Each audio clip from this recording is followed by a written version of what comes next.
नमस्कार, अनादि टीवी की खास पेशकश अटेंशन में आपका स्वागत है। मैं हूं रत्नाकर त्रिपाठी। मध्य प्रदेश में उपचुनाव की चुनौतियों से पार पाने के बाद मुख्यमंत्री शिवराज सिंह चौहान के सामने मंत्रिमंडल विस्तार, समर्थन देने वालों को साधना और चुनाव हारने वाले 3 मंत्रियों का एडजस्टमेंट बड़ी चुनौती बनता नजर आ रहा है। ऐंदल सिंह कंसाना ने मंत्री पद से इस्तीफा सौंप दिया है, जिसे राज्यपाल को मंजूरी के लिए भेजा गया है, लेकिन इमरती देवी और गिरिराज दंडोतिया ने अभी इस्तीफा नहीं दिया। सूत्रों का कहना है कि पुनर्वास का मामला तय होने के बाद ही दोनों इस्तीफा सौंपेंगे। यह भी कहा जा रहा है कि उपचुनाव जीतने वाले नारायण पटेल और सुमित्रा देवी कासदेकर भी निगम मंडल या आयोग में भेजे जा सकते हैं। बताया जा रहा है कि ज्योतिरादित्य सिंधिया भी चाहते हैं कि उनसे सरकारी व्यवस्था में कोई काम लिया जाए। साथ ही सीएम शिवराज के सामने समर्थन देने वाले अपनों को और साधना भी बड़ी चुनौती है। इन चुनौतियों से शिवराज कैसे निपटेंगे, आज हम इसी विषय पर चर्चा करेंगे। लेकिन इससे पहले देखिए हमारी ये खास रिपोर्ट।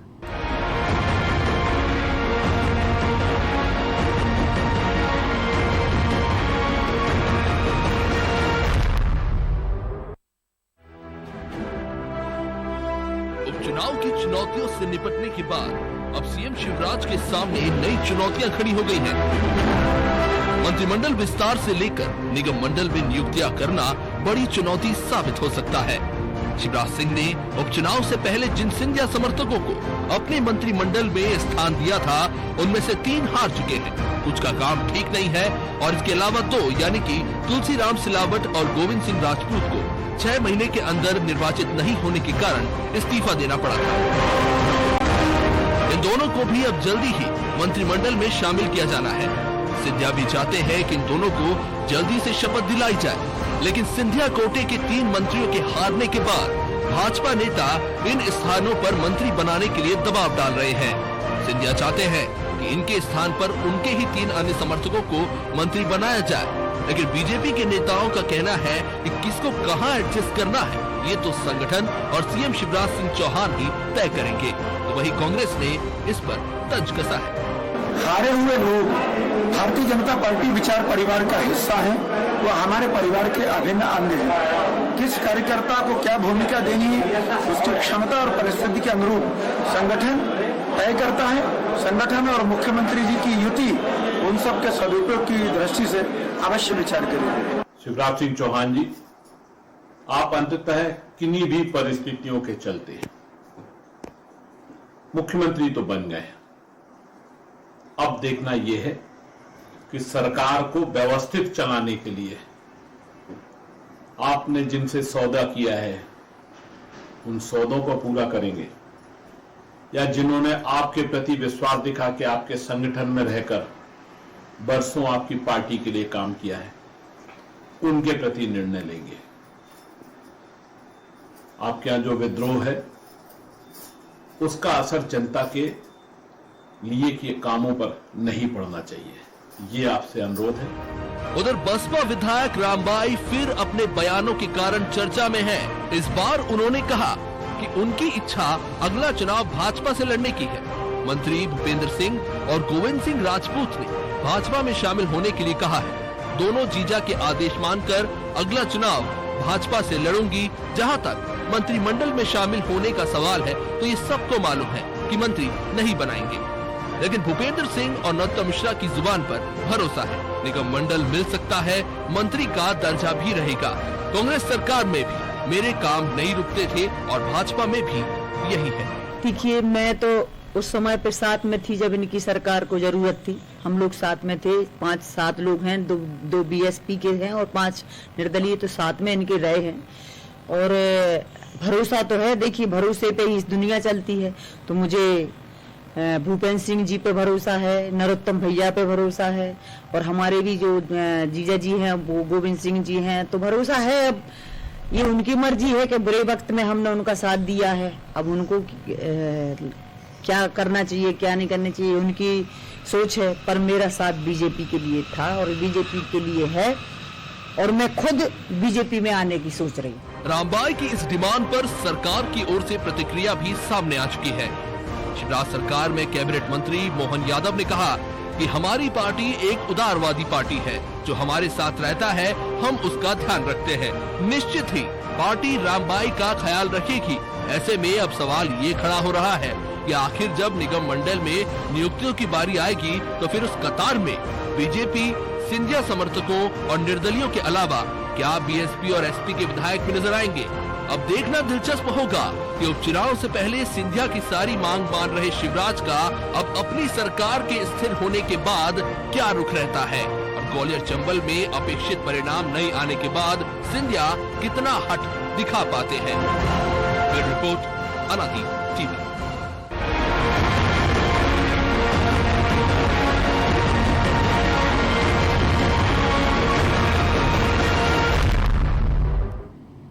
तो इलेक्शन के बाद अब मध्य प्रदेश में एडजस्टमेंट का दौर चल रहा है। इस विषय पर चर्चा करने के लिए हमारे साथ जुड़ गए हैं अनादि टीवी के एसोसिएट एडिटर प्रभु पटेरिया, पॉलिटिकल एडिटर मनोज वर्मा और ब्यूरो हेड ब्रजेश चौक से। सबसे पहले पटेरिया जी का रुख करेंगे। पटेरिया जी, आमतौर पर ये स्थापित परंपरा है कि जिन लोगों को सरकार में एडजस्ट करना होता है उन्हें निगम मंडल में भेज दिया जाता है, जो मंत्री नहीं बनाए जा सकते हैं, और बाकियों को मंत्री पद दे दिया जाता है। लेकिन यहाँ जो एक बड़ा फैक्टर सामने आ रहा है इमरती देवी, गिरिराज दंडोतिया और इंदल सिंह कंसाना को लेकर, क्योंकि निश्चित रूप से भाजपा के लोगों का इस बात का दबाव रहेगा कि चुनाव हारने वालों को मंत्री न बनाया जाए, तो शिवराज सिंह चौहान इस स्थिति से कैसे निपट सकते हैं? देखिए जी, ये लोग चुनाव हार चुके हैं, 3 नामांकन ले है, ये मंत्री बनने की योग्यता कायदे से नहीं रखते क्योंकि मंत्री थे इस पद पर, और अब यदि मंत्री बनाना है तो 6 महीने से ज्यादा का उनका टर्म हो नहीं सकता है। लेकिन क्योंकि मध्य प्रदेश की अब परिस्थितियां पहले से बदली हुई है, जब पिछली बार जब 22 लोग भाजपा में आए थे तो उसमें सरकार बनाने की चुनौती थी, चुनाव जीतना था, उनमें से 14 लोगों को मंत्री बनाया गया और भाजपा ने अपनी रीति नीति से हटकर इनको मंत्री बनाया था। भाजपा की नीति रही टाइमर को मंत्री नहीं बनाते और पहली बार वालों को भी मंत्री बनाया गया था केवल इसलिए कि वो चुनाव लड़ने जा रहे हैं अपने क्षेत्र के लिए विकास कार्य कर सके, उनके क्षेत्र की जनता को ये भरोसा रहे कि हम मंत्री हमारे क्षेत्र का दिया भाजपा ने तो भाजपा को वोट से। ऐसी तमाम परिस्थितियां थी जिनको देखते हुए निर्णय लिया गया था। अब स्पष्ट बहुमत से ज्यादा अच्छी स्थिति में भाजपा सदन के अंदर है। अब जो मंत्रिमंडल का विस्तार या पुनर्गठन शिवराज सिंह चौहान करने वाले हैं उस वाइट तौर पर उसमें ज्योतिरादित्य सिंधिया की राय ली जाएगी, लेकिन जो काबिल लोग हैं जो काम करके दिखा सके ऐसे लोगों को जगह दी जाएगी। तो जो अभी तक हम ये दिखाए कि उनको जो पिछले 4-5 महीने का परफॉर्मेंस इन मंत्रियों का जो बनाए गए थे नए, तो उनके परफॉर्मेंस का रिव्यू होगा तो वाकई में काम करने वो योग्य है, उनको कैबिनेट में जगह दी जा सकती है। जो काम नहीं कर रहे हैं एक्स्ट्रा मंत्री पद पर उनको निगम मंडल जैसे बहुत सारे संस्थान है सरकार के जहां पर एडजस्टमेंट किया जा सकता है। यदि सरकार शिवराज सिंह चाहे तो इसमें सहमति ज्योतिरादित्य सिंधिया की भी होगी, जो भाजपा में आ चुके हैं उनकी बात कर रहा हूं मैं। यदि हम राम भाई जैसों की बात करते हैं तो राम भाई जैसे लोग जो है कांग्रेस की जब सरकार थी तब आप उनके दावे देखिए, तब वो दावे करती थी कि मुझे मंत्री बनना है, मुझे कमलनाथ की मंत्री बनाएंगे, उन्हें भरोसा दिया है, अगले विस्तार में जगह दे दी जाएगी। राम भाई के फिर अब देखिए आप राम भाई कह रहे हैं कि मैं तो भाजपा में आने के लिए आतुर हूँ, भाजपा में मुझे मंत्री तो बनाएंगे नहीं, मुझे कहीं निगम मंडल में एडजस्ट करते, तो ये अपनी जगह तलाश नहीं है वो। हालांकि भाजपा को उनको साधने की कोई जरूरत नहीं है।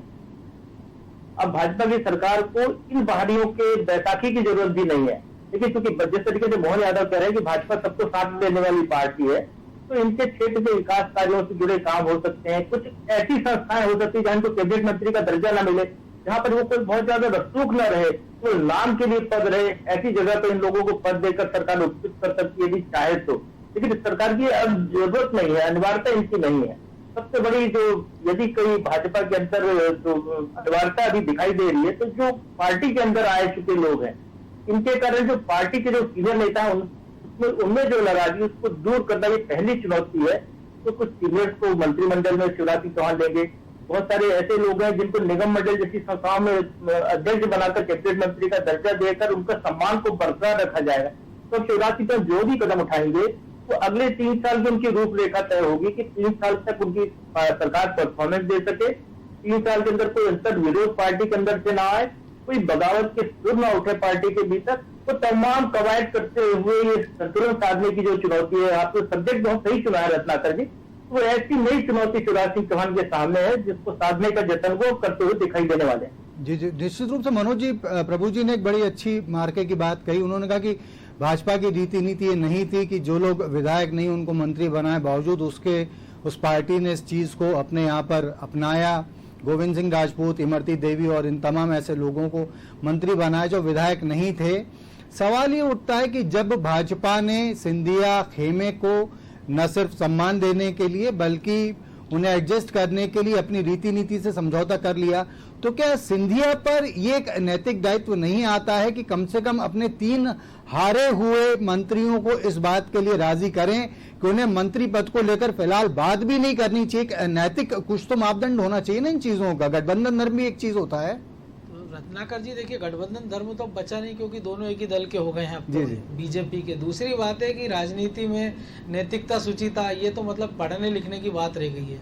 तीसरी एक बात बड़ी एक चुनौती जो प्रभु जी ने कहा कि एक और बड़ी चुनौती ये भी है कि तुलसीराम सिलावट और गोविंद सिंह राजपूत, जिनके 6 महीने के कार्यकाल के दौरान बीच चुनाव में उन्होंने इस्तीफा दे दिया था, तो पहला संकट तो उनका है कि उनका शपथ ग्रहण कब होगा, और अगर होता है तो क्या वो विधायक जो उनके पास जो पुराने विभाग थे, खासतौर से अगर परिवहन के विभाग की हम बात करें तो बीजेपी में आप देखिए कि लगातार बीजेपी में जो खास चुनिंदा लोग हैं उन्हीं के पास वो विभाग रहा, और उनको उससे संगठन के बहुत सारे खर्चे उस विभाग से चला करते हैं। तो एक संभावना ये भी कि हो सकता है कि परिवहन विभाग गोविंद सिंह राजपूत से लेकर बीजेपी के किसी ऐसे मिनिस्टर को दे दिया जाए जो संगठन और मुखिया, सरकार के मुखिया की गुड बुक में हो। तो एक बड़ी चुनौती है, क्या गोविंद सिंह राजपूत इसके लिए तैयार होंगे अगर ऐसा होता है। दूसरा, जल संसाधन एक बड़ा विभाग है, क्योंकि बीजेपी लगातार ये कहती रही कि 7 लाख कृषि हेक्टेयर थे, जब सिंचाई होती थी 7 लाख हेक्टेयर में, जब दिग्विजय सिंह सरकार थी हमने 40 लाख से ऊपर ले गए हैं, अब उसको 80 लाख तक ले जाना है। तो एक बड़ा बजट का विभाग है, और क्या ये विभाग तुलसी सिलावट के पास रहता। तीसरी बात है, जिन 3 लोगों की बात चल रही है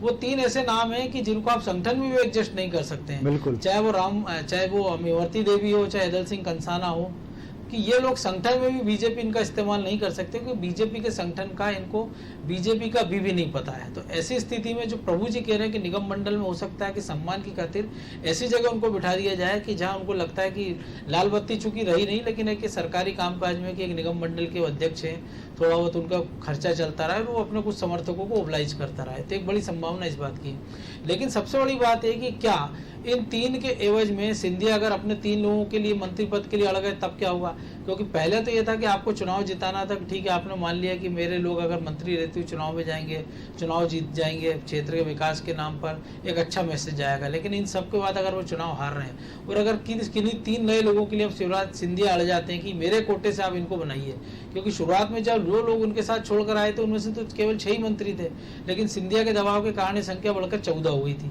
तो क्या इन 3 के वजह के 3 और लोगों के लिए वो अड़ेंगे नहीं, या इन तीनों को कहां सरकार एडजस्ट करेगी, और संगठन में सिंधिया के कितने लोग आएंगे?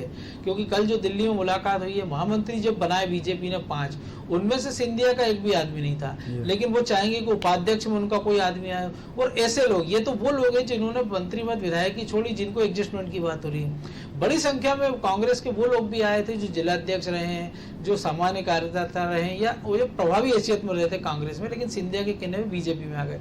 उनका एडजस्टमेंट कैसे होगा? क्योंकि सिंधिया के लिए भी बड़ी चुनौती होगी। एक तो जो चुनाव हार गए उनके 9 लोग, उनका एक दबाव रहा होगा 6 से 7 लोगों का कि उनको एडजस्टमेंट किया जाए। ये 3 जिन मंत्रियों की बात कर रहे हैं, जैसे हम मुन्ना लाल गोयल की बात करें, रघुराज कंसाना की बात करें जो मुरैना से हारे हैं या ग्वालियर से, उनका साफ तौर पर कहना है कि बीजेपी के कार्यकर्ताओं ने उनका समर्थन नहीं किया, वो वोटरों को घर से लेकर नहीं निकले हैं। तो ये सारी चीजें जिनसे बीजेपी को भी 2-4 होना पड़ेगा, और ऐसा कोई फार्मूला निकालना पड़ेगा जिसमें 3 साल तक ये संदेश जाए कि सरकार एकजुट है। ये सिंधिया और शिवराज की सरकार नहीं है, ये भाजपा की सरकार है। जी जी, ब्रजेश जी, कुछ देर पहले हमने कांग्रेस के प्रवक्ता दुर्गेश शर्मा को सुना, उन्होंने एक बात कही, उन्होंने कहा कि विद्रोह जो हो रहा है, हालांकि विद्रोह जैसी स्थिति अभी है नहीं, आशंका जरूर जताई जा सकती है इस स्थिति की, लेकिन यदि मान लीजिए कुछ असंतोष बढ़ता है, जो कि निश्चित रूप से हर किसी को संतुष्ट कर पाना संभव नहीं होता है, तो ऐसी स्थिति में क्या राज्य को अगले 3 साल तक पॉलिटिकल अनस्टेबिलिटी का सामना करना पड़ सकता है?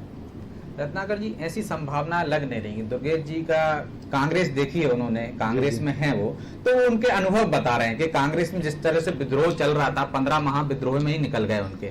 भाजपा एक अलग चीज है। भाजपा ने देखिए आप जितने भी कांग्रेस से लोग आए थे सबको एक्सेप्ट किया, उनके कार्यकर्ताओं ने चुनाव लड़ा, पूरी ताकत से उनको जिताने के लिए काम किया। तो यहाँ एक संगठन काम करता है रत्नाकर जी, जो कांग्रेस में नहीं है, इसलिए उनको लग रहा है कि विद्रोह यहाँ होगा। यहाँ विद्रोह जैसा कुछ नहीं है। और सरकार के पास कई ऐसे निगम मंडल हैं, ऐसी जगह हैं जहां पे एडजस्ट करके इस विद्रोह को दबाया जा सकता है। जैसे मनोज जी भी कह रहे थे, प्रभु जी भी कह रहे थे, इन सबको एडजस्ट कर दिया जाएगा। हालांकि मंत्रिमंडल का रहा, सबसे बड़ी चुनौती शिवराज जी के पास ये है कि उनको बिंग को इसमें एडजस्ट करना है, उनके पास पद कम है। तो मुझे नहीं लगता है कि वो इस बात पर दबाव रहे या माना जाए सिंधिया जी का कि जो 3 उनके हारे हैं उनकी जगह उनको दो। हाँ, 2 उनके जो उनका कार्यकाल खत्म हो गया था वो जरूर एडजस्ट हो जाएंगे। बाकी भाजपा अपने लोगों को लाई, क्योंकि आगे भी उसको चुनाव लड़ना, 3 साल के बाद की उसकी रणनीति होगी और वो ये समझाने में मुझे लगता है कि सफल भी हो जाएगी सिंधिया जी को समझाने में कि 3 साल बाद भी हमें चुनाव में जाना है, चुनावी मैदान में जाना है, तो हमें उसकी आज से तैयारियां शुरू करने देगी। भाजपा ऐसा नहीं करती जैसा कांग्रेस करती कि 6 महीने पहले चुनावी मूड में आएगी। वो अभी से आप देखना, उनको निगम मंडलों के जो चुनाव होना है, नगरीय निकायों के चुनाव होना है, पंचायत के चुनाव होना है, तो इन सब चीजों में जो विद्रोह है और जो कार्यकर्ताओं को एडजस्ट करने की बात है वो करेगी। जैसे आज मुन्नालाल गोयल ने कहा कि उनको प्रशिक्षण की जरूरत नहीं है। मेरा तो ये मानना है कि भाजपा में जितने भी कार्यकर्ता आए कांग्रेस के और विधायक आए और जो मंत्री हैं, सबको प्रशिक्षण की जरूरत है कि कांग्रेस और भाजपा में जमीन आसमान का अंतर है। यहाँ पे एक संगठन काम करता है, उसकी रीति नीति अलग है और एक तरीका है उसका है। इस तरह से नहीं होता है कि आप जो चाहो बोलोगे, जो चाहो करोगे। यहाँ पे आपको पार्टी के अनुसार चलना पड़ता है, नेता के अनुसार नहीं चलना पड़ता। कांग्रेस में क्या होता है कि आप अपने नेता के प्रति वफादार होते हो, यहाँ संगठन के लिए आपको देखना पड़ता है। तो ये सब चीजें इनको सीखने की जरूरत है और यदि ये सब सीखने लगेंगे, जैसे हम सिंधिया जी को देख रहे हैं कि वो किस तरह से एडजस्ट हो रहे हैं, समझ रहे हैं। हालांकि वो बात अलग है, कुछ बयानों को लेकर नरेंद्र सिंह तोमर को भी कहना पड़ा कि वो भी ढल रहे हैं, तो वो ढलते हुए दिख रहे हैं। बाकी नेताओं को भी ढलते हुए दिखना पड़ेगा उस तरह से, तो ये भाजपा में एडजस्ट हो जाएंगे, भाजपा सबको समाहित कर लेगी। रही बात उनको नाराजगी को, तो जो बड़ी संख्या में कार्यकर्ता आए हैं उनको एकदम संगठन में पद नहीं दिए जा सकते। यदि कोई जिलाध्यक्ष बन के आया है, जिलाध्यक्ष का पद छोड़ के आया है, तो उसे जिलाध्यक्ष भाजपा नहीं बना सकती, लेकिन एडजस्ट जरूर कर सकती है उसको। और उसको यदि उसने अपनी संभावनाएं देखी, उसने अपने वैसे भाजपा में ढलने की कोशिश की, तो जरूर उसको आगे भी भविष्य में बहुत अच्छे पद मिलेंगे। लेकिन अभी यदि वो चाहे कि हम जिलाध्यक्ष बने थे कांग्रेस में और अभी हमें यहाँ जिलाध्यक्ष बन जाए सिंधिया जी की बदौलत, तो ऐसा संभव है नहीं। जी जी प्रभु जी, आप मनोज जी, ब्रजेश जी, हमारे 3 एक्सपर्ट्स की राय को अगर क्यूमुलेटिव करें तो ये सामने आता है कि बीजेपी के लिए कोई इतनी कठिन परिस्थिति है नहीं आने वाले दिनों में। जैसा कि जिक्र भी हुआ है, मंत्री पद से लेकर निगम मंडल, कैबिनेट मंत्री का दर्जा या राज्य मंत्री का दर्जा देकर एडजस्ट किया जा सकता है। मेरा एक सवाल आपसे प्रभु जी ये था कि जिस वक्त मार्च में शिवराज सिंह चौहान चीफ मिनिस्टर बने और उसके बाद मंत्रिमंडल को लेकर काफी खींचतान चली, मामला दिल्ली तक पहुंचा था। अब जबकि आने वाले दिनों में असंतुष्टों को संतुष्ट करने का या इच्छा रखने वालों की इच्छा पूरी करने का रास्ता खुला हुआ है, तो क्या अब केंद्रीय जो नेतृत्व है भाजपा का, वो शिवराज सिंह चौहान और वीडी शर्मा को इस मामले में फ्री हैंड दे सकता है कि वो अपने हिसाब से चीजों को एडजस्ट करके आने वाले समय के लिए कार्यक्रम तय कर लें? बिल्कुल रत्नाकर जी, इस बार जो मंत्रिमंडल का विस्तार या पुनर्गठन होगा वो शिवराज सिंह चौहान को बिल्कुल फ्री हैंड होगा। वो अपनी मर्जी से अपनी सरकार के लिए मंत्रिमंडल का गठन करेंगे। वो इनको वो चुने हुए संगठन की भाजपा की एक परंपरा है कि संगठन की सहमति ली जाती है, तो प्रदेश अध्यक्ष की सहमति उसमें स्वाभाविक तौर पर होगी और आला कमान की भी सहमति उसमें ली जाती है। तो आला कमान तक जो मामला जाएगा, लेकिन आला कमान की तरफ से पिछले बार जैसी एक पद को लेकर जैसी पिछली बार बात हुई थी, लंबी कवायद चली थी बाद और शिवराज सिंह चौहान को दिल्ली जाना पड़ा था। यहाँ तक कि विभाग वितरण के लिए भी पहली बार दिल्ली से फैसला किया गया था किसको क्या विभाग दिया जाए। अब वो परिस्थितियां नहीं होने वाली है। जैसा मनोज जी ने कहा, मैं यहाँ सहमत हूँ उनकी बात से कि जो कोर डिपार्टमेंट्स हैं जिनसे सरकार की छवि बनती है, जिनसे और भी संसाधन आते हैं, वो सभी विभाग शिवराज सिंह चौहान अपने एक जो खास मंत्री हैं भाजपा के, जो संगठन से तैयार होकर आए हैं, उनकी तरफ वो डिपार्टमेंट देने की कोशिश करेंगे। और मुझे लगता है कि इसमें सिंधिया जी को भी सहमत होंगे, क्योंकि अब कोई बाहरी नहीं है भाजपा में। अब भाजपा जितने ये लोग जीत कर आए सारे के सारे भाजपा के विधायक हैं, भाजपा के मंत्री हैं, जो चुनाव हारे हैं वो भी भाजपा के लोग हैं और सबको भाजपा की रीति नीति से चलना होगा। तो यहाँ पर अब सिंधिया वाला वो फैक्टर जो पहले था, वो फैक्टर अब यहाँ पर बहुत ज्यादा प्रभावी नहीं रहेगा। क्योंकि एक चीज ये है कि सिंधिया का जो सम्मान रखने की बात है वो भाजपा ने सम्मान रखा है। सिंधिया को बहुत जल्दी केंद्रीय कैबिनेट में स्थान दिया जाएगा, ऐसे संकेत मिल रहा है। तो सिंधिया और उनके समर्थकों का सम्मान बरकरार रखा जाएगा, क्योंकि सरकार की जो मजबूरियां है, सरकार को अच्छे ढंग से चलाने की जो बात है, और जिस तरीके से ब्रजेश जिनेकर इनको संगठन में बहुत अच्छे पद भी नहीं मिलने वाले, क्योंकि अभी नए आए हैं भाजपा संगठन में, इनको सीखने के लिए समय लगेगा, नीति में ढलने का समय लगेगा, तो उस हिसाब से इनको धीरे धीरे ग्रूम किया जाएगा। और मंत्रिमंडल जो पुनर्गठन या विस्तार होगा, उससे आप ये देखेगा कि अभी जो वर्तमान के कई व्यक्ति है, इनमें से कुछ को घर हटा दिया जाएगा मंत्रिमंडल से, उनको निगम मंडल जैसी जगहों पर अच्छे पदों पर सम्मानजनक ढंग से उनकी ताजपोशी की जाएगी, और शायद मंत्री की ताजपोशी से ज्यादा बेहतर ढंग से सम्मानित उनको किया जाएगा कि उनका सम्मान भी बरकरार रहे, सरकार का काम भी सुचारू रूप से चले और संसद के अंदर भी कहीं कोई नाराजगी ना हो। और जो एक बात अभी चर्चा में आई थी कि क्या कांग्रेस मार्च जैसी परिस्थिति क्या निर्मित हो सकती है, तो रत्नाकर जी अब 126 के बहुमत के साथ भारतीय जनता पार्टी विधानसभा के अंदर है। अब सिंधिया जैसा कोई बड़ा गुट नहीं है भाजपा के अंदर, ऐसी बड़ी बगावत कर सके जो कांग्रेस में हुई थी या कांग्रेस में होने दी।